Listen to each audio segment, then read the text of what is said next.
एक बड़ा सुंदर जोग गीत लेकर के आई हूँ।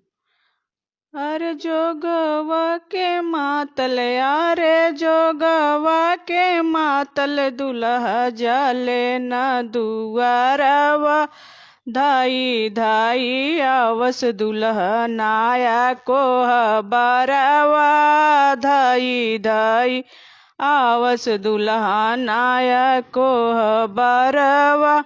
अरे सासू जी लगवली, अरे सासू जी लगवली, जोगवा ससुर जी की दुआरा, के पूजा पाठ करवली जाए मालावा, के पूजा पाठ करवली जाए मालावा।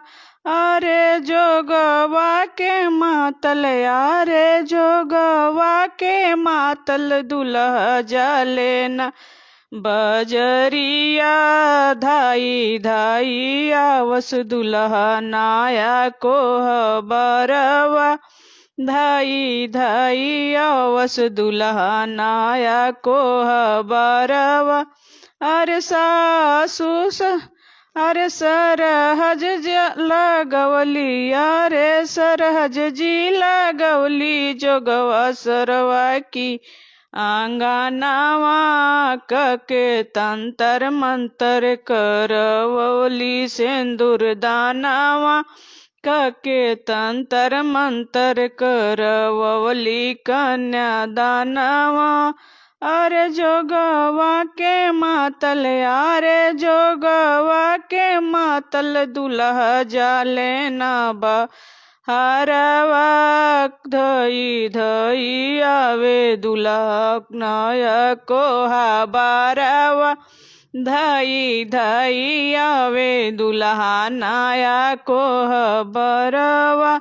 अरे साली लगवली, अरे साली लगवली, जोगवा नाया को बारवा, के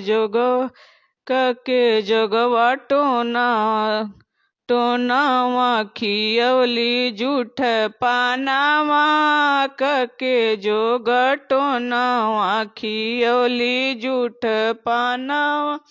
आहे जोग के मातल, आहे जोग के मातल, दुल्हा जाले न बजरवा, के जो गटोनवा खियवली जोग पानावा।